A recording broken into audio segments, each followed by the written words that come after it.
안녕하십니까. 매일 아침 조간신문의 주요 기사를 딱딱 풀어서 해석해드리는 조간 딱풀 5월 16일 화요일에 인사드립니다.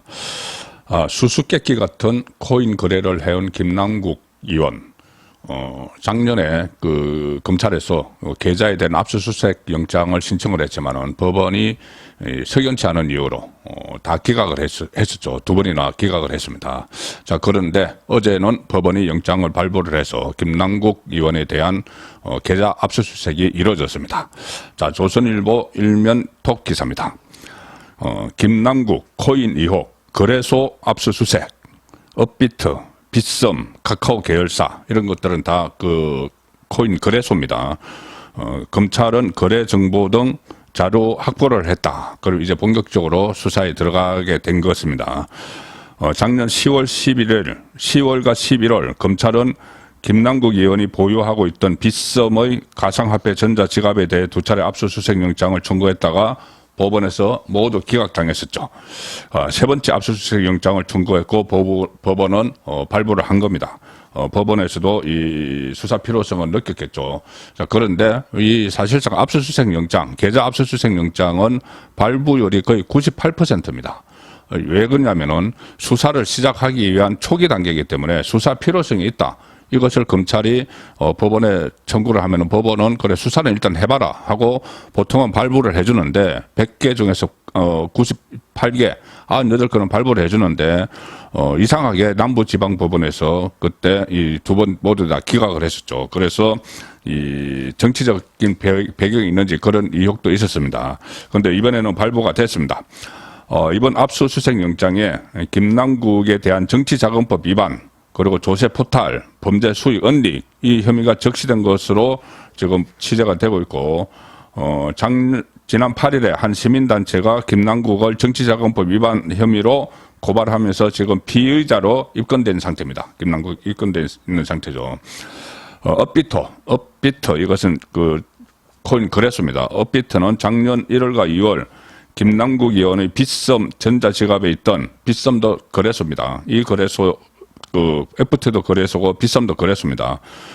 빗썸의 전자지갑에 있던 그러니까 계좌에 있던 위믹스 코인 85만 개 60억 원어치가 업비트 전자지갑으로 넘어온 거래가 비정상적이라고 작년 7월에 금융정보분석원에 보고를 했습니다. 이거 업비트가 좀 비정상적인 거래가 일어났다. 이렇게 금융정보분석원 FIU에 보고를 했고 FIU가 검찰에 수사 의뢰를 한 거죠.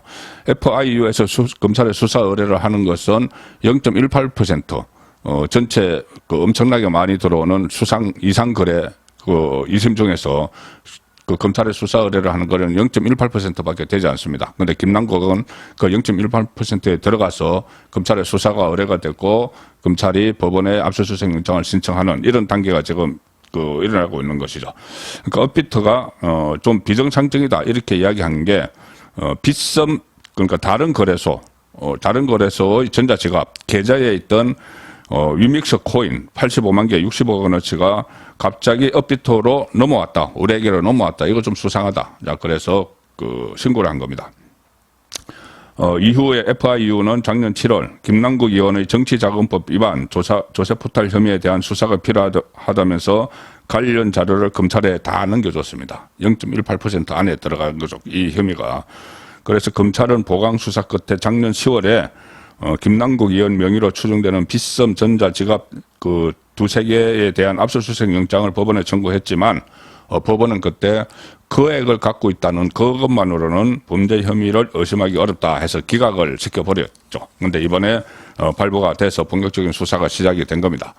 자, 조선일보 오면 하단 보시면은 이런 검찰의 수사, 본인이 탈당을 했고, 거의 잠시 후에 돌아오겠다 이러면서 탈당을 했죠. 탈당을 하고 나서 바로 검찰이 압수수색에 들어가고, 이런 상황이 되니까는 김남국은 또다시 윤석열 정부 검찰이 자신을 표적으로 삼아서 정치보복을 한다, 탄압을 한다, 이렇게 주장을 하기 시작했습니다. 그것도 지금 다른 언론은 일체 만나지 않고, 김호준 씨 유튜브 프로그램에 지금 두 번째 나가서 계속 정치 탄압 이야기를 하고 말도 안 되는 이야기를 막 지금 쏟아내고 있는데, 김호준 씨는 그것을 또 다 털어주면서 돈벌이를 하고 있는 상황이죠. 자, 조선일보 오면 하단 기사에 김남국 김어준 유튜브 나와 윤 정부 기획 음모론을 제기했다. 자기가 코인 사가지고 샀는지 뭐 받았는지 막 화폐 막 불리고, 그리고 그 상임위 회의 도중에, 국회 회의 도중에도 막 그 휴대폰으로 조작을 해서 거래를 하고 들락날락하면서 거래하고 그렇게 했는데 그걸 윤석열 정부가 기획했다. 이렇게 이야기를 하는 겁니다. 탈당 하루 만에 피해자 코스프레, 그리고 김남국 계속 조사하겠다 이렇게 결의안 냈던 민주당은 구속력 있는 방안은 없다. 슬그머니 후퇴했습니다. 뭐 이재명의 뜻을 읽었겠죠. 제가 어제 말씀드린 대로 이재명이 거의 뭐 민주당에서는 독재자입니다. 그래서 결의문에 담기로 했던 내용도 다 빼버리고, 그래서 이 당 전체가 슬그머니 지금 후퇴. 김남국 조사할 수가 없어. 왜? 무소속이 됐으니까 탈당했어. 자, 그렇게 눈 가리고 아웅하는 식으로 대처를 하고 있는 거죠. 그리고 개딸, 이재명의 명목적 지지층이죠. 개딸이 막 응원 문자를 김남국에게 보내고 있답니다. 그러니까 김남국이 이겨내겠다, 뭐 이렇게 하면서 김어준 풀에 나와서 윤석열 정부 기획한 그 사건이다, 뭐 이렇게 음모론을 제기를 하는. 자, 그렇게 방어를 하려고 하고 있습니다. 모든 의혹을 홀로 강야에 서서 해소하겠다. 이렇게 이야기를 하고, 윤석열 정부의 실정을 이 이슈로 듣기 위해 국가기관이 의도적으로 흘린 게 아닌가. 김어준 그 유튜브에서 마이크를 줬죠. 마이크를 주니까 마음대로 이야기하는 겁니다. 탈당 선언한 지 하루 만에 유튜브 김어준의 겸손은 힘들다 뉴스공장에 출연해서 20분 넘게 해명성 발언을 쏟아냈다. 코인 의혹이 터진 이후 언론 접촉을 피하고 있지만 친민주당 성향 방송인 김어준 유튜브에는 2차례 나가 인터뷰를 했다. 그리고 뭐 국회 상임위 회의 도중에 코인 거래를 했다는 데 대해서 당시 얼마를 거래했는가 이렇게 물으니까는 너무 소액이어서 정확히는 모르겠지만은 0.99개로 금액은 많지 않다. 몇 천 원 정도. 그러니까 김어준도 황당해서 몇 천 원 이렇게 하니까는 김남국이 금액이나 개수는 중요하지 않다. 그런데 전문가들이 그 시간대에 상임위가 열리던 시간대에 거래한 내용을 파악을 해보니까는 몇 천 원이 아니고 몇 천만 원 수준이라고 합니다. 국민을 속이고 있는 거죠. 그러면서 또 이렇게도 이야기했습니다. 최초 보도가 조선일보가 최초로 보도했죠. 국가기관이나 수사기관이 보유한 정보를 얻어서 기사를 쓴 것이라 생각한다. 제가 시작이지 끝이 아닐 것이다. 이런 폭발적 이슈를 총선 전에 터뜨릴 수도 있을 텐데 굳이 1년 전에 터뜨렸다면 또 다른 무언가를 갖고 있는 게 아닌가. 그러니까 다른 민주당 의원들에게 나보고 자꾸 비난하지 말라. 그 정보기관에서 당신들 것도 다 갖고 있을 거다. 이것저것 갖고 있을 거다. 그래서 총선이 1년 남은 이 시점에 터뜨리는 것이 아마 앞으로도 계속 2탄, 3탄, 제2의 김남국, 제3의 김남국이 나올 것이다. 그러니 이것을 정치 탄압으로 몰아가야 된다. 공작으로 몰아가야 된다. 음모다. 이렇게 이야기를 하고 있는 것이죠. 이재명이 본인이 보스로 모시는 이재명이 지금 본인의 사법 리스크에 대해서 모든 것을 야당 파괴, 정치 보복 이렇게 하는 것을 그대로 좀 따라하고 있는 겁니다. 본인의 축제, 개인적인 축제를 위해서 국회 의정 활동도 팽개치고 이렇게 했던 것들이 전부 다 과학적인 데이터로 나타나고 있는데 이것을 윤석열 정부가 기획한 거다. 우리 같이 뭉쳐서 싸우자. 뭐 이렇게 선동을 하고 있는데 이 선동이 또 희한하게도 일부 개딸들에게 먹혀들고 있는 이 현상이 참으로 한심합니다. 그리고 이재명도 이렇게 되니까 지금 김남국을 감싸고 있는데, 은근히 감싸고 있습니다. 은근히 제가 어제 설명드린 것처럼 의원총회에서 결의한 내용들도 지금 이재명이 다 빼버리는 그런 상황이죠. 자, 동아일보 오면 하단 기사입니다. 김남국 윤리위 제소 빠진 야당 결의안 이재명 의중 반영 의혹 제기.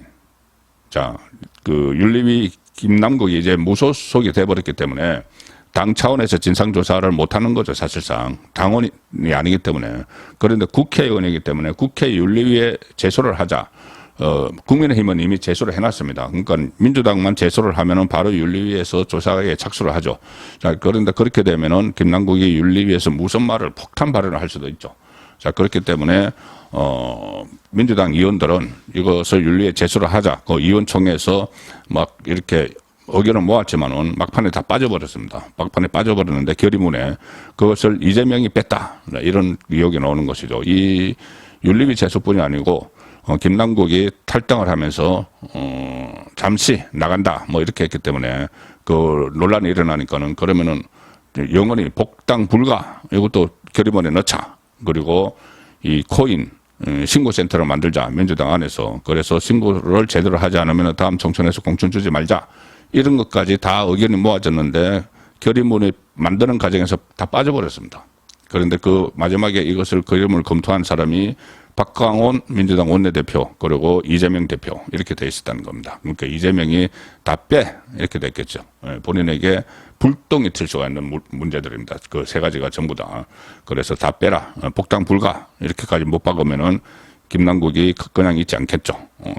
이재명의 핵심 접근으로 수행실장도 하고 뭐 또 7인의 처럼에 이 멤버였기 때문에 이재명에 대해서 많은 걸 알고 있습니다. 그래서 어떤 그 폭탄 발언을 할 가능성이 있으니까 가급적 이것을 축소를 시키는 것이 이재명의 지금 전략입니다. 비명계에서는 그 윤리 제소하자 이것을 첫 항목에 올릴 걸로 알았다. 결의문 첫 항목에 올릴 걸로 알았는데 빠져버렸습니다. 그래서 최고위원회에서도 일부 최고위원이 이 결의문이 성이 안 찬다 이렇게 비판을 했고 그 당 관계자는 지도부가 이견을 보여서 빠진 것이다. 이 이견은 뭐 이재명이죠. 논란이 확산되면서 결의안에서 윤리위 제소 방침이 빠진 것에 그 이재명 대표의 의중이 반영된 것 아니냐는 의혹도 제기됐다. 결의안 초안을 이재명과 박광훈 등 지도부가 수정을 하면서 최종 결의안으로 완성했기 때문이다. 자, 이재명 거의 뭐 민주당에서는 독재자로서 철권 통치를 지금 하고 있는 상황입니다. 자, 그렇기 때문에 지금 169만 민주당 의원들 중에서 제대로 목소리를 내는 사람은 극소수에 불과한데, 자, 거기서 그 그룹에서 이재명 책임론을 본격적으로 제기를 또 합니다. 중앙일보 6면 기사입니다. 이슈 김남국 코인 논란, 김남국 코인 의혹 검찰 수사, 당내 커지는 이재명 책임론. 자, 검찰 수사가 지금 시작이 되니까 당내에서 또 이재명 책임론이 커진다. 그런데 뭐 이재명 책임론 커진다, 사퇴해야 된다, 뭐 이런 이야기들을 계속 한 몇 사람들이 있죠. 뭐 이상민, 설훈 이런 몇 사람이 있지만 거기서 그칩니다. 그 이재명 본인의 사법 리스크 때 체포동의안이 올라왔을 때도 그랬고, 또 그 송영길 돈봉투 전당대 돈봉투 사건 때도 그랬고, 이번에 김남국 때도 그런 목소리가 일부에서 나오고 있지만 이재명의 위세에 눌려서 숨도 못 쉬는 그런 의원들이 더 많습니다. 공천권을 가지고 있기 때문에 이재명이 다음 총선에서 옥중에 들어가더라도 공천권을 행사한다 이런 이야기들이 나오니까 이재명 눈치 보느라고 전부 다 그 벌벌 기는 그런 상황이 이어지고 있는 거죠. 중앙일보 기사입니다. 계속 윤리위 제소 주장했는데 끝내 빠졌다. 그리고 김남국은 이재명 수행실장 출신 최측근이다. 그래서 당내에서는 이재명 대표의 김남국 의원 지키기가 이루어지고 있다. 비명계 대표직 내려놓아야 직격, 뭐 하루 이틀도 안 하고 계속 이렇게 이야기는 합니다. 설훈 의원, 이낙연계죠. 이재명 대표가 당 대표직을 내려놓아야 한다. 이렇게 의원총회에서 직격탄을 날리기도 하면서 이재명 책임론이 점점 커지고 있다. 또 사태가 악화하는 과정에서 이재명의 리더십 부족이 드러났다. 최근 민주당 의원 비위 논란이 발생할 때마다 이 절차가 있습니다. 정형화된 틀이 있습니다. 뭐 돈봉투 사건도 그렇고 이재명 본인도 그렇습니다. 딱 비위 사건이 터지면은 첫 번째 부인한다. 당사자가 부인한다. 이재명, 송영길, 김남국 다 부인한다. 두 번째 지도부가 넉장 대처한다. 지도부가 오왕장하면서 지도부 자체가 이재명 자체가 비위투성이기 때문에 이런 눈치를 보다가 넉장 대처를 한다. 그러는 사이에 세 번째 여론이 약화된다. 송영길 뭐 다 마찬가지죠. 마지막 네 번째 그러면 자진 탈당한다. 눈속임 탈당한다. 그걸로 뭔가 큰 결단을 한 것처럼 송영길, 윤관석, 이승만, 이번에 김남국 그 코스를 그대로 밟고 있습니다. 이 당내에서는 이재명 대표가 과감한 결정을 내리지 못하는 데는 사법 리스크 딜레마에 기인한다는 분석이 나온다. 이재명 본인이 사법 리스크가 있기 때문에 그 딜레마가 있다는 거죠. 검찰의 쌍대성은 쌍방울, 대장동, 성남FC 의혹입니다. 검찰의 쌍대성 수사를 정치 탄압으로 규정을 해버리고 반발을 해왔기 때문에 이재명이 다른 의원 또 자신의 핵심 척건에 대해서 그 비위에 엄정하게 대응하면은 이중잣대로 비판받기 때문이다. 그래서 김남국조차도 이것은 정치 탄압 이 프레임 안에 같이 넣어야 되는 그런 황당한 딜레마가 이재명에게 있다는 얘기입니다. 자, 오늘 마지막으로 소개해드릴 기사는 한상혁 방송통신위원장이죠. 검찰이 기소를 했는데 일단 조선일보에도 이 기사가 나왔지만 동아일보 기사를 소개해드리겠습니다. 동아일보 사이면 기사입니다. 한상혁 종편 재승인 점수 넘겼다는 보고에 미치겠네 이렇게 이야기를 했다는 겁니다. 종편 재승인 TV조선 이야기입니다. 한상혁 방통위원장이 2020년 종합편성 채널 재승인 심사 당시 TV조선이 재승인 기준 점수를 넘겼다는 보고를 받은 뒤에 미치겠네 하면서 불편한 기색을 내비쳤다. 그 이후에 점수가 조작됩니다. 시대전환 조정훈 의원이 법무부에게서 제출받은 한상혁 공소장에 따르면 한상혁은 재승인 심사 점수가 집계가 된 직후 2020년 3월 20일 오전 7시경 거의 뭐 새벽부터 난리가 났네요. 방통위 양모국장도 지금 수감 중입니다. 점수 조작해가지고. 으로부터 전화로 결과를 보고받은 뒤에 새벽 7시에 결과를 보고받은 뒤에 TV조선이 그 점수를 넘겼다. 재승인 해야 된다. 그 TV조선을 지금 없애라는 아마 어디서 뭔가 지령을 받았을 텐데 한상혁은 그 넘겼다는 그 보고를 받은 뒤에 한상혁이 한 말 미치겠네. 그랬어요. 시끄러워지겠네. 욕 좀 먹겠네. 이런 말을 했다고 합니다. 누구에게서 욕을 먹을까? 임명권자는 문재인 당시 대통령이었죠. 그리고 미치겠네. 왜 그렇게 미칠 지경까지 됐을까? 재승인 된다고 하니까는 아마 누군가에게서 TV조선 없애버려라. 계속 그 문재인 정권을 비판하는 TV조선 없애버려라. 그런 지시를 받았기 때문에 미치겠네. 이런 말이 나오는 거죠. 그리고 욕 좀 먹겠네. 누구에게 욕을 먹을까? 자, 그래서 검찰은 평상시에 감정을 잘 드러내지 않던 한상혁이 이 같은 말을 하자 양 국장과 차모 과장, 이 사람도 지금 감옥에 있습니다. 차모 과장이 심사위원장 윤모 교수, 이 사람도 감옥에 있습니다. 윤모 교수와 함께 점수를 조작한 것으로 검찰은 판단을 하고 있다. 점수가 넘어갔다. 재승인 해야 된다. 그러니까는 한상혁이 미치겠네. 그래서 어떡할 건데? 깎아내려. 이야기죠. 양 국장은 이렇게 이야기를 했다고 합니다. 평소 친분이 있던 심사위원을 깨워서 몰래 점수를 수정하게 하자고 했는데 차 과장이 그러면 큰일 난다. 나중에 감옥에 갈 수도 있다. 이렇게 해서 다른 방법을 궁리를 했습니다. 그래서 결국에는 윤 교수를 비롯해서 종편의 비판적 입장을 가진 심사위원들에게 중점 심사 사항의 점수를 낮게 고치도록 해서 결과를 바꾸기로 했다. 이후에 윤 교수는 심사위원 2명에게 점수를 낮추자고 제안을 했고 같은 날 오전 9시경 2시간 만에 종합심사 의견서 작성회의 직전 점수를 바꿔버렸다.